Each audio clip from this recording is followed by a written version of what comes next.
కీరవాణి గారి కంపోజిషన్లో రాంబాబు గోసాల గారు రాసినటువంటి ఈ బ్యూటిఫుల్ సాంగ్ని మనం చూడడం జరిగింది. Today's event partners R J media entertainment at your door step. Thank you so much J media.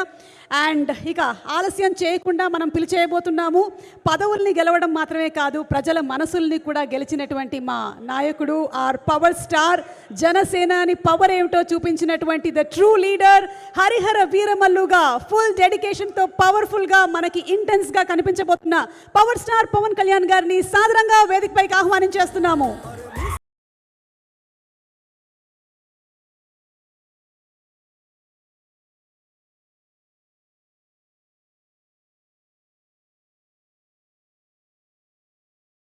ఎన్నో సూపర్ డూపర్ హిట్ సినిమాల్ని ఇవ్వడం మాత్రమే కాదు, రాజకీయ నాయకుడిగా చరిత్రని తిరగరాసినటువంటి true leader our power star Pawan Kalyan గారికి సాదర స్వాగతం పలుకుతున్నాము.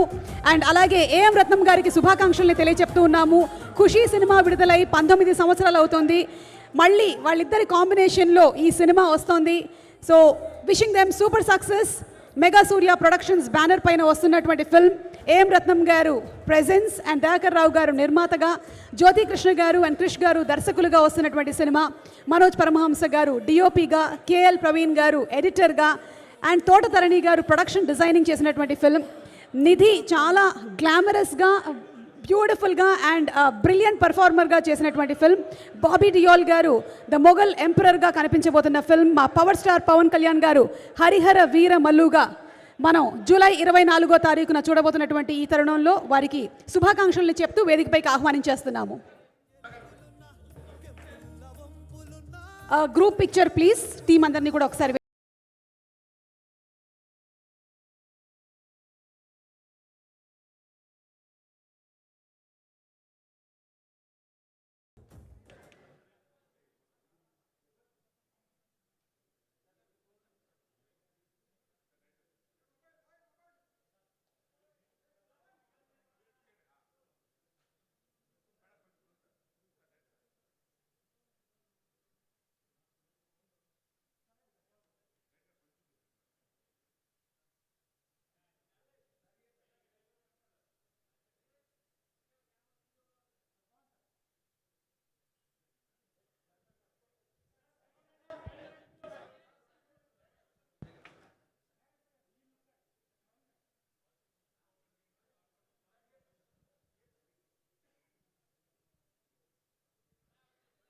Thank you so much and requesting Pawan Kalyan Garu to please speak.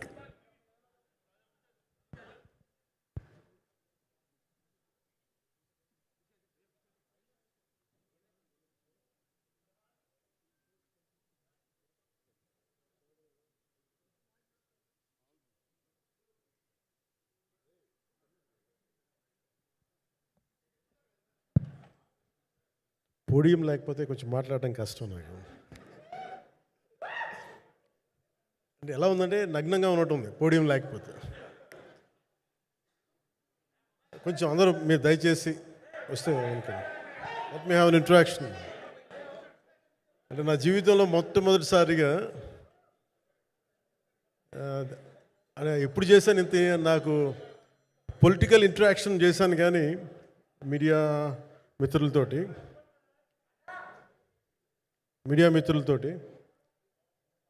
Cinema పరంగా నేను ఎప్పుడు ఆలోచించలేదు, ఎప్పుడు నాకు చేయలేదు. ఫస్ట్ టైం మొదటిసారి నేను ఎప్పుడు కొంచెం మొహాట పడతాను మాట్లాడడానికి సినిమాకి సంబంధించినంత వరకు. ఇక్కడ సినిమాని ఎలా ప్రమోట్ చేసుకోవాలో నాకు తెలియదు. పని చేయడం తెలుసు తప్ప దీన్ని అంటే మనం ఇంత చేసామని చెప్పడం ఎప్పుడు నాకు కొంచెం ఎబ్బెట్టుగాను ఇబ్బందిగా ఉంటుంది. ఇంకా నేను చాలా యాక్సిడెంటల్ యాక్టర్ అండ్ ఇంకా గత్యంతరం లేక టెక్నీషియన్ అయిన వాడిని. నాకు నచ్చే సన్నివేశాలు, నచ్చే సినిమాలు చేసుకోవడానికి. ఆ పరిస్థితుల్లో ఇది నా మొదటి ఇంటరాక్షన్. ఇది నా పర్లేదు కూర్చోండి పర్లేదు. రథం గారు వస్తారు అంటే ఇదంతా చేయడానికి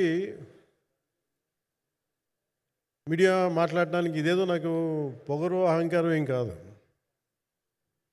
సినిమా గురించి నాకు చెప్పుకోవడం ఎబ్బెట్టుకోవడం, ఏం మాట్లాడాలో తెలియక, చెప్తే ఎక్కువైపోద్దా చెప్తే తక్కువ అయిపోద్దా అని. కానీ ఈ పర్టికులర్ ప్రెస్ మీట్ ఎందుకు పెట్టానంటే ఏం రత్నం గారి కోసం పెట్టాను. అంటే సినిమా బతకాలి అంటే ఈవినింగ్ ఆడియో ఫంక్షన్ పెట్టుకొని మళ్ళీ ప్రెస్ మీట్ దేనికంటే మళ్ళీ నాకు మీతో ఇంటరాక్ట్ అయ్యే అవసరం ఫంక్షన్ తర్వాత ఉండకపోవచ్చేమో అని చెప్పేసి అదొకటి మేజర్ ఒక ఇది కన్సర్న్ అదొకటి. అంటే రత్నం గారు అంటే ఈవినింగ్ చెప్దాం అనుకున్నా, బట్ స్టిల్ ఇప్పుడే చెప్పేస్తున్నాను ఈ మాట. త్రివిక్రమ్ గారు రాసిన ఒక డైలాగు అజ్ఞాతవాసిలో, ఒక చిన్నపాటి సౌకర్యం కోసం, ఇక్కడ మీరు కూర్చున్న ఒక చిన్నపాటి కుర్చీ కోసం ఒక యుద్ధమే చేయాల్సి వస్తున్నాను. అలాంటిది ఒక సినిమాని చేయడం అంటే ఎన్నిసార్లు మినీ యుద్ధాలు చేయాలి, ఆర్థికంగా కావచ్చు, క్రియేటివ్గా కావచ్చు, వీటన్నిటికీ సంబంధించి. అలాంటిది నేను ఎప్పుడు కూడా సినిమాల్లోకి రాకముందు ఏం రత్నం గారు లాంటి వ్యక్తి నా ప్రొడ్యూసర్ అయితే బాగుండు అనుకున్నాను. భారతదేశానికి పాన్ ఇండియా సినిమాని, ముఖ్యంగా రీజనల్ సినిమాని జాతీయ స్థాయిలో తీసుకెళ్ళిన వ్యక్తి ఆయన. తమిళ సినిమాని చాలా ఛాలెంజింగ్ తెలుగులో డబ్ చేసి దాన్ని స్ట్రైట్ సినిమాలతో సమానంగా ఆడేంత సత్తా చూపించిన వ్యక్తి. Film industry creative ability, creative potentiality పెంచిన వ్యక్తి. ఈ సినిమా చాలా ఒడిదుడుకులు ఎదుర్కొంది, 2 కరోనా పరిస్థితులను ఎదుర్కొంది. అన్నిటికీ మధ్యలో సినిమా మన క్రియేటివ్గా కొంత ఇబ్బంది ఎదుర్కొంది. అల్టిమేట్ ఆబ్జెక్టివ్ సినిమా బాగా రావాలని, నేను ఎప్పుడేం చేసినా సినిమా బాగా రావాలి అనుకుంటాను. ఈ సినిమాకి ప్రత్యేకించి ఆయన తపన చూసి నేను ముఖ్యంగా పొలిటికల్ ప్రాసెస్కి వెళ్ళిపోయిన తర్వాత, పాలిటిక్స్కి వెళ్ళిపోయిన తర్వాత, డైరెక్షన్ అని వీటికి దూరమై క్రియేటివ్ పార్టీకి దూరం అయిపోయిన తర్వాత, పాలిటిక్స్ నా ప్రైమరీ ఫోకస్ అయిపోయిన తర్వాత మళ్ళీ దృష్టి పెట్టి సినిమా కావాలి మీరు చెయ్యాలని చెప్పి నా దగ్గరికి వచ్చి కోరుకున్నప్పుడు నేను ఎంత బెస్ట్ ఇవ్వగలను ఆ సినిమాకి అంత ఇచ్చాను. నేను అంటే నా బెస్ట్ ఇచ్చాను. అంటే నేను అంటే అన్నిటికంటే కూడా నేను ఇవ్వలేనిది టైం ఇవ్వలేను నేను. కానీ అలాంటి పరిస్థితుల్లో ఒక క్లైమాక్స్కి దాదాపు 57 రోజులు షూట్ చేయాల్సి వచ్చింది. మండు టెండ బాగా, ఇట్స్ కైండ్ ఆఫ్ ఒక మిడ్ మే అంటే చాలా పిచ్చి ఎండ అన్నమాట. అలాంటి ఎండల్లో చాలా కాలం తర్వాత నాకు మార్షల్ ఆర్ట్స్, నేను ఎప్పుడో నేర్చుకున్న మార్షల్ ఆర్ట్స్, ఒక ఎస్క్రీమా కానీ, ఊషు కానీ, నేను నేర్చుకున్న సెల్ఫ్ డిఫెన్స్ టెక్నిక్స్ కానీ, యుఎస్లో నేను ఒక వర్క్షాప్ చేసిన జీత్ కండో ఇవి కానీ, ఇవన్నీ ఈ సినిమాకి నాకు పనికి వచ్చినాయి. నాకు వీళ్ళతో డిఫరెంట్ కొరియోగ్రాఫర్స్తో కూర్చొని ప్రత్యేకించి క్లైమాక్స్ పార్ట్ ఇది అందరికీ ఇన్స్పైర్ చేసింది. అంటే మన స్థూలంగా చెప్పాలి అంటే, ఒక క్లుప్తంగా చెప్పాలి అంటే, ఈ సినిమాకి ఇదే ఆయువు పట్టింది. ఈ ఫస్ట్ పార్ట్కి ఎక్కడో కొల్లూరు నుంచి, మన కృష్ణానది తీరం కొల్లూరు, విజయవాడ సమీపంలో ఉన్న కొల్లూరు ప్రాంతం నుంచి దొరికిన ఒక కోహినూరు వజ్రం నుంచి అది ఎటు మన గోల్కొండ రాజుల దాకా వచ్చింది, మన హైదరాబాద్ సుల్తాన్ల దాకా ఎలా వచ్చింది, దీని ట్రావెల్ ఇటు వెళ్ళింది. ఇవన్నీ జరిగినప్పుడు దీని నేపథ్యంలో జరిగే కథ ఇది. ముఖ్యంగా ఈ ఫౌండేషనల్ వర్క్ చేసిన వ్యక్తి క్రిష్ జాగర్లమూడి గారు చాలా హై కాన్సెప్ట్తో పట్టుకొచ్చారు దీన్ని. ఆయనను రత్నం గారు నా దగ్గరికి వచ్చినప్పుడు చాలా బాగా నచ్చి వెంటనే చేశాను. చేసిన తర్వాత ఒక్కొక్కటి కరోనా నిజంగా ఇంపాక్ట్ వచ్చింది. అంటే ఎలా ఉండదంటే, ఎంత హార్డ్గా ఉండదంటే ఇండస్ట్రీ, అది ఎవరిని తప్పు పట్టలేము. ఒకప్పుడు ఆయన వెంట చుట్టిన నిర్మాతలు, ఆయన వెంట తిరిగిన డిస్ట్రిబ్యూటర్స్, హీరోస్, అందరికీ అలాంటి వాళ్ళకి ఒక నిర్మాతగా ఆయన తపన పడుతుంటే నాకు అంటే ఆయన కోసం ఖుషి తీస్తున్నప్పుడు కానీ ఆయనతోటి ఎంత సౌకర్యం ఇచ్చారంటే, అసలు మాకు 1 month ముందు ప్రీ ప్రొడక్షన్ అయిపోయి నాకు అంత సౌకర్యాన్ని ఇచ్చారు. నేను కంపోజ్ చేసిన యాక్షన్ సీక్వెన్సెస్ కానీ, ఫైట్స్ కానీ ఖుషీకి నాకు ఆల్రెడీ ఒక 1 month 1.5 month థియేటర్ నాకు ఇచ్చేసి, మన సురేష్ ఎఫెక్ట్స్ థియేటర్ మొత్తం ఇచ్చి నాకు అంత లగ్జరీ ఇచ్చిన వ్యక్తి ఆయన నలిగిపోతుంటే నాకు నిజంగా చాలా బాధేస్తుంది. ఒకసారి it is not about money, it's not about success, it's about standing by hmm you trust, who stood for the people, who stood for the industry. నాకు ఎందుకు ఇది మీతో పంచుకోవాలనిపించింది. సినిమా ఎంత విజయం ఇది నాకు నిజంగా తెలియదు, ఎందుకంటే నేను ఇట్లా అనుకోవచ్చు ఇంకోలా, కానీ ఒక్కటి మటుకు చాలా సిన్సియర్గా చెప్పగలను. Krish came out with very good concept, చాలా హై కాన్సెప్ట్ పట్టుకొచ్చారు. కొంత వ్యక్తిగత కారణాలు, కొన్ని ప్రొఫెషనల్ కారణాలు ఆయన ప్రాజెక్టుకి బయటికి వెళ్ళినా కానీ దీన్ని ఫౌండేషనల్ వర్క్ చేసిన క్రిష్ గారికి మనస్ఫూర్తిగా నా హృదయపూర్వక ధన్యవాదాలు తెలియజేస్తాను మా అందరి తరఫున.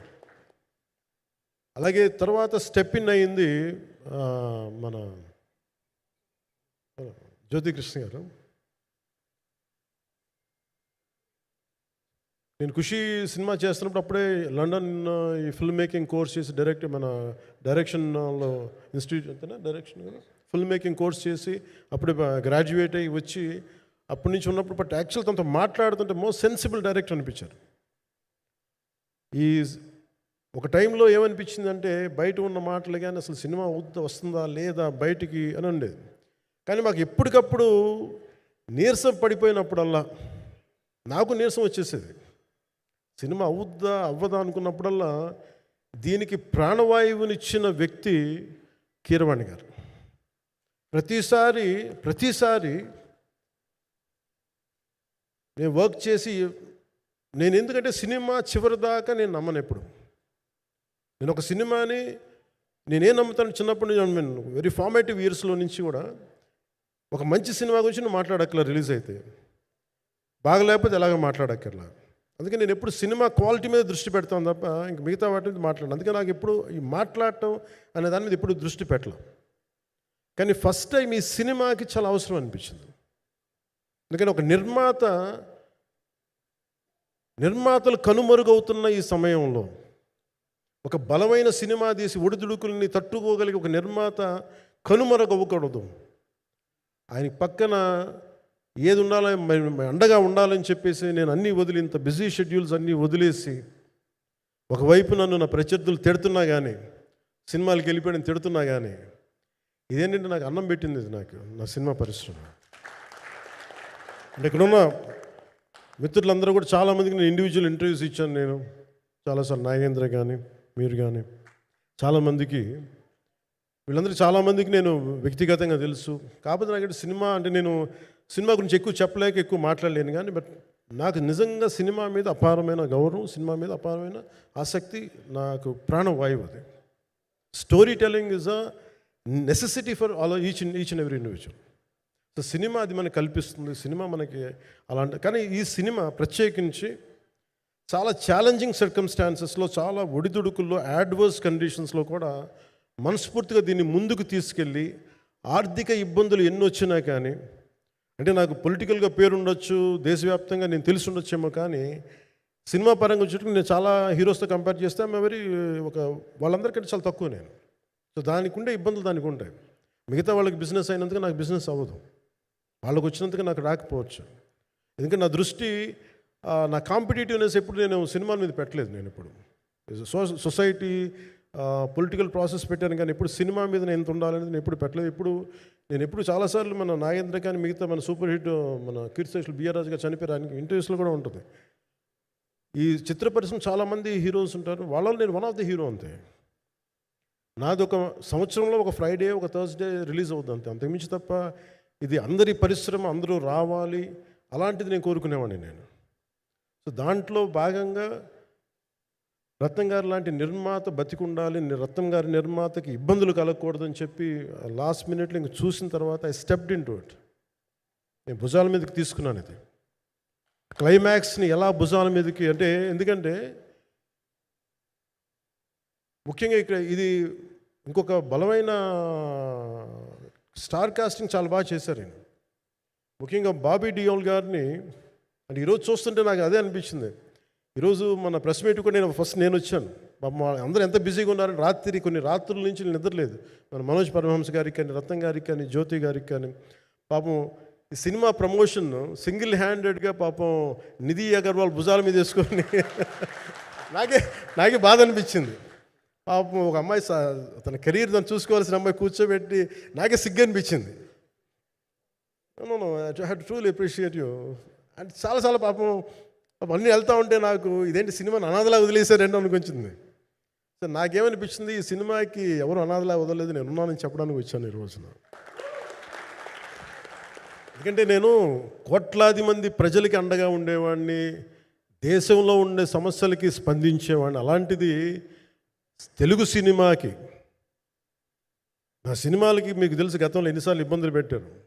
అదే మన ప్రభుత్వం అక్కడికి రాగానే వెంటనే సాధారణంగా గుండెలు హృదయ కవాటాలు తెరిచి మరి ఆహ్వానించాం. ఏమీ కృతజ్ఞత కూడా ఆశించలేదు. అంత చిత్ర పరిశ్రమను అంత గుండెల్లోకి తీసుకుంటాం. అలాగే దీనికి సంబంధించి అలాంటిది నా సినిమాని నేను ఎందుకు వదిలేస్తాను? ఎందుకంటే ఇది ఇంకో సినిమా కాదు. ఒక మేకప్ మ్యాన్గా ప్రారంభమయ్యి ఇంకో ప్రొడ్యూసరో, డబ్బులున్న ప్రొడ్యూసరో, పెద్ద జీవితాల నుంచి వచ్చిన ప్రొడ్యూసరే కాదు, చాలా చిన్న స్థాయి నుంచి, చాలా చిన్న స్థాయి, ఒక మేకప్ మ్యాన్ స్థాయి నుంచి బాయ్గా స్టార్ట్, అంటే చిన్నప్పటి అసిస్టెంట్గా స్టార్ట్ అయ్యి చాలామంది మన సీనియర్ దర్శకులందరి దగ్గర పనిచేసి అంచెలంచెలుగా ఎదిగి నిర్మాత అయ్యి, దర్శకుడయ్యి, స్క్రీన్ ప్లే రైటర్ అయ్యి, మీరు ఏమన్నానంటే ఆయన మౌనంగా ఉంటారు. ఎవరు ఎన్ని ఇబ్బందులు పెట్టినా మౌనంగా ఉంటారు. ఆయన మౌనం ఒకసారి నాకు విపరీత అసహనానికి గురి చేసేస్తుంది. మీరు ఏదైనా మాట్లాడాలంటే ఎవరు ఇబ్బందులు పెట్టి ఏం ఎదురు తిరగరు ఏంటంటే అంటే ఇలా అంటారు, ఏం చేయాలి. ఇంకా ఇలాంటి వ్యక్తికి ఆయన మౌనం నన్ను ఇలా రోడ్ల మీదకి వచ్చి ఇలా మీ దగ్గరికి ముందుకు నుంచోబెట్టింది. అంటే ఆయన ఏంటంటే చెప్తారు, ఆయన మౌనం అంటే రమణ మహర్షి నుంచి బాగా నేర్చుకున్నట్టున్నారు. మౌనం అన్నిటికీ సమాధానం. సో నాకు మనస్ఫూర్తిగా ఈ స్టార్ కాస్టింగ్ ఒకటి, అంటే నాకు చిత్ర పరిశ్రమ మీద ఎందుకు ఇంత గౌరవం అంటే మనందరం కులాల మీద, మతాల మీద, ప్రాంతాల మీద, భాషల మీద కొట్టుకుంటూ ఉంటాం.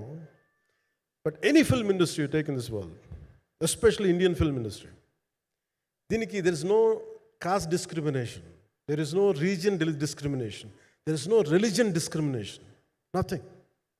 It's purely your creative potentiality, purely your creative ability.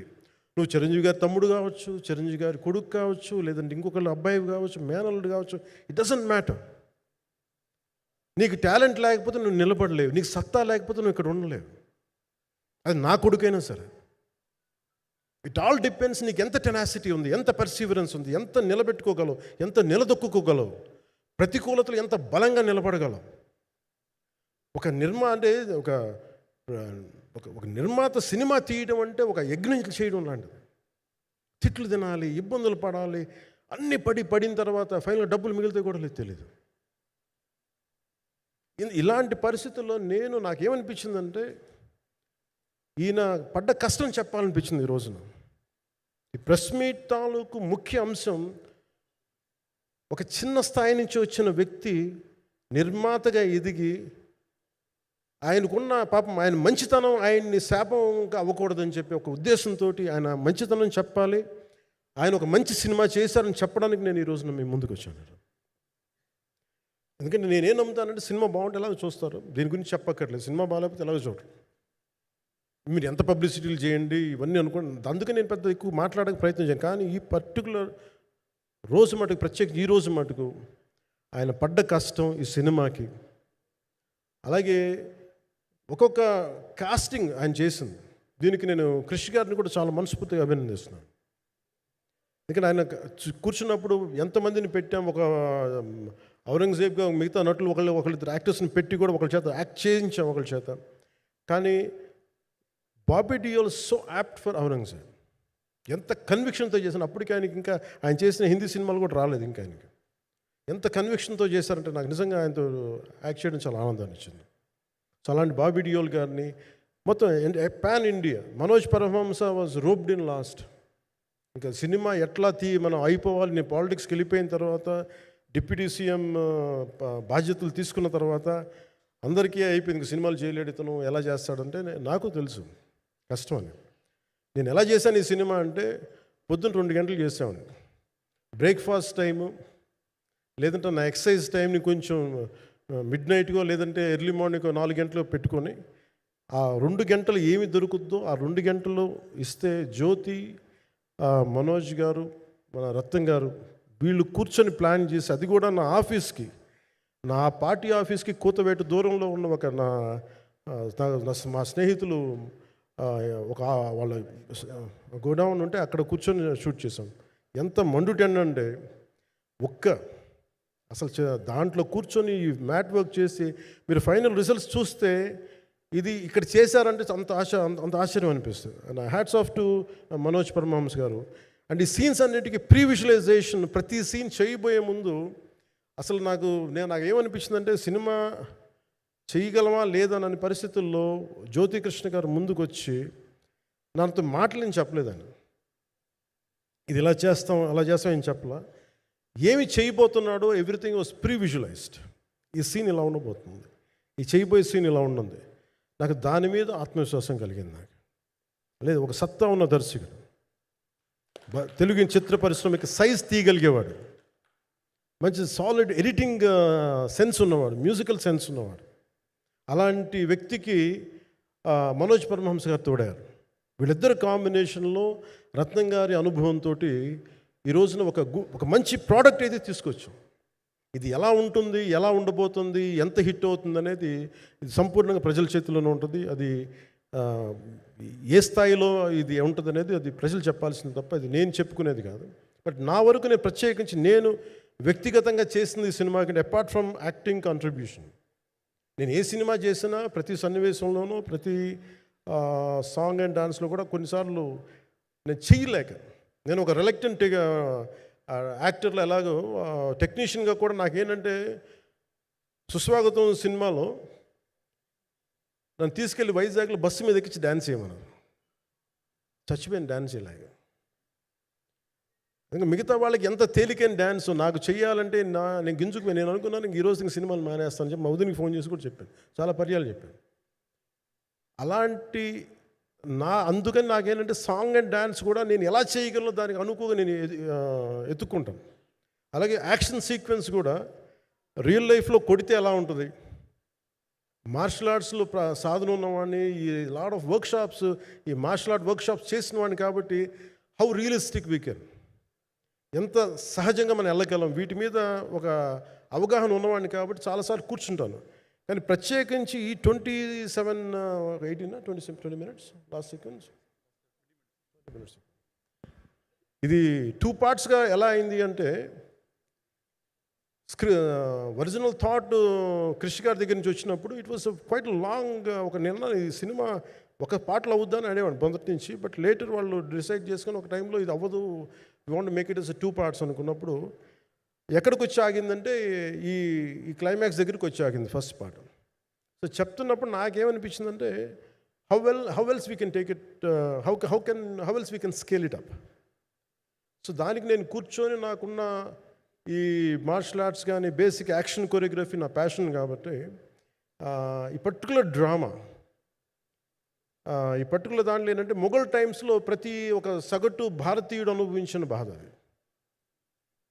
ఒక యావరేజ్ సగటు భారతీయుడు మొఘల్ కాలంలో అనుభవించిన ఒక ఒక సిచ్యువేషన్. ఆ సిచ్యువేషన్ హీరోకి సంబంధం ఉండదు, కానీ how he gets entangled, how he gets involved in it, that is the outcome, that he's been captured. So దీన్ని ఒక 57 days మేము చేయగలిగామంటే ఆ రోజు నాకు కనుక మన జ్యోతి గారు ఉండుంటే పక్కన maybe out done it in at least ఒక 50% ఆఫ్ ఇట్. ఎందుకంటే నేను చెప్పింది అలా చేయగలరు ఇవన్నీ కూర్చోబెట్టి వీ డిడ్ అవర్ బెస్ట్. అంటే నేనేమనుకున్నానంటే క్లైమాక్స్ చేసేటప్పుడు ఇంక నేను సినిమాలు చేస్తానో కూడా లేదో నాకు తెలియదు, కానీ నాకు ఇష్టమైన నిర్మాత, తెలుగు చిత్ర పరిశ్రమకి నిజంగా ఒక అండగా ఉన్న నిర్మాత, I want give my best to him. నేను అందుకని ఆంధ్రప్రదేశ్ ప్రభుత్వానికి కూడా మన ముఖ్యమంత్రి గారికి కూడా తెలియజేశాను, ఈయన్ని ఫిల్మ్ డెవలప్మెంట్ కార్పొరేషన్కి చైర్మన్ నేను ప్రతిపాదించాను. అంటే నాకేంటంటే I don't want to be a political. ఆయన నా నిర్మాతని కాదు, ఈయన అందరు హీరోలతో తీశారు. ఈయన పాన్ ఇండియాలో ప్రతి ఒక్కరు తెలిసి ఈయనంటే ఇలాంటి వ్యక్తి ఉంటే మన తెలుగు చిత్ర పరిశ్రమకి బాగుంటుంది. అలాగే ప్రత్యేకించి తెలుగు చిత్ర పరిశ్రమ అనేది నాకు ఈ టాలీవుడ్ అనే పదాలు నాకు వాడటం నాకు ఇష్టం ఉండదు. Bollywood, Tollywood, Kollywood, Mollywood. Why should we ape Hollywood? We have a greater story narrative ability మన దగ్గర ఉంది. We have a greater story telling ability. We don't have to ape Hollywood. We take the best practices of Hollywood, but not necessarily the name of Hollywood. వాళ్ళకున్న professionalism మనం నేర్చుకోవాలి, వాళ్ళకున్న commitment నేర్చుకోవాలి, వాళ్ళకున్న production designing ability మనం తీసుకురాగలగాలి. So ఇవన్నీ నేను నా పరిధిలో ఈ రోజున ఆంధ్రప్రదేశ్ ప్రభుత్వం ప్రత్యేకించి ఈ శాఖ నా పరిధిలో ఉంది కాబట్టి దానికి ఆయన పేరు ప్రతిపాదించాను. నా ఉద్దేశం ఏంటంటే తెలుగు చిత్ర పరిశ్రమ తెలంగాణలో ఉన్న, కర్ణాటకలో ఉన్న, చెన్నైలో ఉన్న ఏదైనా సరే తెలుగు చిత్ర పరిశ్రమ, భారతీయ చిత్ర పరిశ్రమకి చాలా మంచి జరగాలి, ఇలాంటి వ్యక్తి ద్వారా ఏదైనా చేద్దాం అనే ఉద్దేశంతో ఆయన పేరు ప్రతిపాదించాను. భవిష్యత్తులో అవుతారని మనస్ఫూర్తిగా నేను ఆశిస్తున్నాను. అందుకని అన్నీ నా చేతులు ఉండవు కదా, అందుకని చెప్తాను.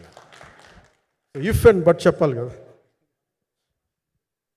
సో ప్రత్యేకించి మీ అందరికీ నా హృదయపూర్వక ధన్యవాదాలు తెలుపుకుంటూ నెక్స్ట్ 2-3 డేస్లో I'll try to give as many interviews as I can. Nidhi, I'm grateful to you. పాప చాలా తపన పడి ఉంటారు. ఈరోజు ఎలా ఉంది అంటే నాకు ఎలా అనిపించిందని, ఇందాక నేను వస్తున్నప్పుడు ఎవరు లేరు, వీళ్ళు కూడా ఎవరు లేరు. నేను వచ్చి చాలాసేపు కారులో కూర్చుని, ఎందుకంటే మళ్ళీ మీరు తిట్టకూడదు, లేట్ వచ్చాడు, నీకు డిప్యూటీ సీఎం అయితే పొగలు వచ్చేస్తాను మీరు అంటారండి. నాకు అట్లా అనిపించలేదు. నాకు ఫస్ట్ టైం ఎందుకు మీడియా నాకు ఎందుకు అలవాటు పోయిందంటే, నేను వచ్చిన కొత్తల్లో ఈ జ్యోతి చిత్ర సితారా పేపర్స్ ఉన్నాయి. ఎవరో ఫొటోస్ వేయమంటే దిస్ గా ఈజ్ నాట్ సేలబుల్, ఇంకా అవసరం లేదు అంటే నా ఫోటోలు వేసేవాళ్ళు కాదు. సో నాకేమనిపించింది సరే, ఇంక నేను ఈయన కాడికి నేను ఏమి అంటున్నాను నాకు తెలియదు అని చెప్పేసి మా నిర్మాతలు కూడా ఉండేవాళ్ళు కాదు. సో నాకు పబ్లిసిటీ లేకుండా సినిమాలు రిలీజ్ అవ్వడం అలవాటు అయిపోయింది నాకు. సో అదే ప్రాక్టీస్ అయిపోయింది నాకు అంతే. మళ్ళీ కూర్చోబెట్టి మీరు ఏం మాట్లాడతారు, మళ్ళీ అది ఇటు తిరిగి వస్తుందని చెప్పేసి మిగతా అంత నాట్ టాకెటివ్. మీరు సినిమా పొలిటికల్ ప్రాసెస్కి వచ్చేటప్పుడు నేను ఏదైనా మాట్లాడగలను, కానీ సినిమా వచ్చేటప్పటికి చాలా చాలా ఒత్తిడి తీసుకోవాల్సి వస్తుంది. అంటే ఎంత కథ చెప్పాలి, ఎంత కథ చెప్పకూడదు, ఈ మాట అద్భుతంగా ఉందంటే ఏం అద్భుతంగా ఉందని మళ్ళీ తిడతారు. తర్వాత 100 ఆలోచనలతోటి స్లో డౌన్ అయిపోతాను. బట్ కానీ నాకు మనస్ఫూర్తిగా ఈ సినిమా ఐ హోప్ వచ్చిన ప్రతి ప్రేక్షకులందరికీ కూడా ఒక మంచి అనుభూతిని ఇస్తుంది. నేను మనస్ఫూర్తిగా నేను నమ్ముతున్నాను. ఖచ్చితంగా అలాంటి అనుభూతిని ఇస్తుంది. మీరు థియేటర్లోంచి బయటికి వెళ్ళేటప్పుడు మటుకు విల్ గో విత్ ఒక ఎనర్జెటిక్ ఫీల్తో వెళ్తాయి. అంతవరకు చెప్పగలను నేను. ఎందుకంటే నేనే నమ్ముతాను, సినిమాకి వెళ్ళేటప్పుడు సినిమా ఒక స్టోరీ చెప్పినప్పుడు నా జీవితంలో చిన్నపాటి ప్రభావం చూపించాలి. అలాంటి ప్రభావం, అలాంటి ఎనర్జీ ఇచ్చే సినిమా అవుతుందని మనస్ఫూర్తిగా నేను ఆశిస్తూ మీ అందరికీ ప్రత్యేకించి మీ అందరికీ పేరు పేరున ధన్యవాదాలు తెలియజేస్తాను. ఇంకా మాట్లాడాలని ఉంది కానీ సాయంత్రం ఈవెంట్ ఉంది కాబట్టి.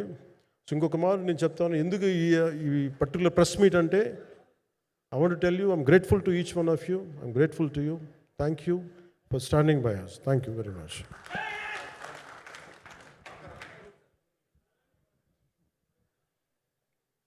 మీడియా మిత్రులందరికీ మరొక